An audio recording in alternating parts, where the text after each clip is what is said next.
সুপ্রভাত বন্ধুরা, আমি আমার ছেলেকে একটু তাড়াতাড়ি তোলার জন্য এসেছি। আজ একটি বিশেষ দিন, আমার বড়মশাইয়ের জন্মদিন। ছেলে উঠছে না, বড়মশাইকে চা দিয়েছি। রান্নাঘরে শাশুড়ি মা আছেন, ওদের জন্য খাওয়া দাওয়ার ব্যবস্থা করেছি।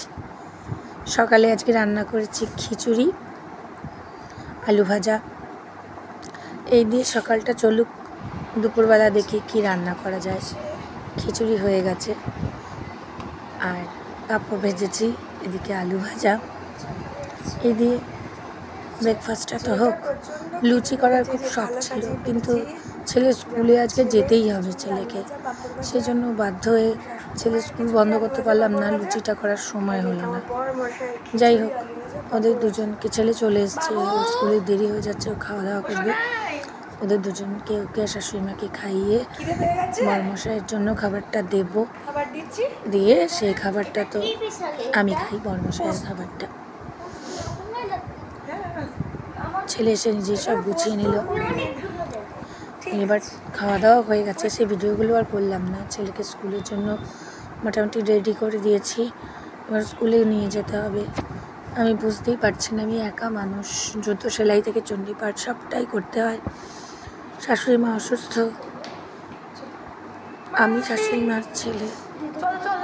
তবে শাশুড়ি মা আমাকে ভীষণ ভালোবাসেন, এটাই আমার সব থেকে বড় পাওয়া। ছেলেকে নিয়ে যাচ্ছি স্কুলে, কাছে স্কুল তো, হেঁটে হেঁটেই যায়, হাতিয়ে নিয়ে যাওয়ার চেষ্টা করি। একটু ফ্যাটি হয়ে যাচ্ছে, ফ্যাটি ব্যাপারটা যাতে না থাকে। স্কুলের পথে চলেছি, ছেলে বেশ তাড়াতাড়ি যাচ্ছে, দেরি হয়ে যাবে। স্কুল থেকে দিয়ে আসার পথে একটু মুদিখানা সেরে নিলাম, অনেক কিছু ফুরিয়ে গেছিলো। আমার শ্যাম্পু, শাশুড়ি মার প্রিয় চিপস, পাস্তারকারি করার বড়ি, ছেলের কমপ্লেন সব নিয়ে চলে এসেছি। ঘরদোরগুলো সব অগোছালো, ওকে স্কুলে দিয়ে এসে এইবার আমার ঘরটা আগে গোছাবো। মায়ের ঘরটাও খুব অগোছালো হয়ে পড়ে আছে, গুছিয়ে দেবো। মায়ের ঘরটা গোছানোর আগে মাকে একটু নেবুলাইজার করে দিলাম। মায়ের শ্বাসকষ্টের প্রবলেম তো, নেবুলাইজারটা মায়ের দরকার পড়ে। আমি পরে এসে মায়ের ঘরটা গোছাবো। ওয়াশিং মেশিনে কিছু জামা কাপড় দিয়েছে, আমার ঘরটা গোছানো হয়ে গেছে। আমি অতটা কর্মপটু নই তো, খুব একটা ভালো পেরে উঠি না কাজকর্ম করতে। যাই হোক, আমার ঘরটা মোটামুটিভাবে আমি গুছিয়ে রেখেছি। আর শাশুড়ি মাকে বললে শাশুড়ি মা বলেন যে তুমি ওরকম বলো কেন, তুমি যে গোছাচ্ছ এই বেশি, বাইরে তো আর বাইরের লোক আসছে না। মায়ের ঘরের চাদরটা পাল্টে দিয়েছি, এবার বিছানাগুলো গুছিয়ে রাখা।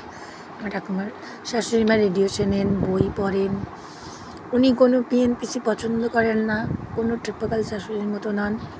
এই নিয়েই ওনার জীবনটা চলে যায়। এই শাশুড়ি মার ঘর গোছানো হয়ে গেছে, এবার রান্না বান্না কিছু করব, করে ছেলেকে স্কুল থেকে আনতে যাব। যাই হোক, ঠাকুরকে রান্নাবান্না হয়ে গেছে, এবার স্নান করে পুজো দিলাম। এবার বড়মশাইয়ের জন্য আজকে জন্মদিনে বিশেষ স্পেশাল কিছুই করতে পারিনি, কারণ আমি খুব অসুস্থ। তাও ওর জন্মদিনটাকে আমি চেষ্টা করি ভালো করে করার। ওর প্রিয় কিছু রান্না করেছি, ধোকার ডালনা, আলু ভাজা, ডাঁটা আলু সর্ষে, তারপর উচ্ছে দিয়ে মুগের ডাল, এগুলো খেতেও ভীষণ ভালোবাসে। আমার গলার স্বরটা খুব আস্তে শোনাচ্ছে আমি জানি, আসলে আমি ফোনে অতটা ভালো পারি না, আমি চেষ্টা করছি, আর খুব জোরে কথাও বলি না। ছেলে শুয়ে আছে তো পাশে, এডিটিংটা করেছি। তো এই দিয়ে এখন দুপুরবেলা ওর বাবাকে ছেলে নিজেই বলছে মা আমি আজকে বাবাকে, বেশ দাও, খুব ভালোবাসে বাবাকে। বাবার খাবার নিয়ে এসছে, আশীর্বাদ করবেন। ওর জন্মদিন পরের বছর আরও ভালো করে করব। বাবাকে খেতে দিচ্ছে, প্রণাম করা হয়ে গেল। এভাবেই আমাদের জীবনটা কাটে, আমার ছেলের আর মায়ের, বুঝতেই পারছেন। চেষ্টা করি ভালো থাকার, কতটা ভালো থাকা যায় আর কি। নমস্কার, ভালো থাকবেন, সবাই ভালো থাকবেন।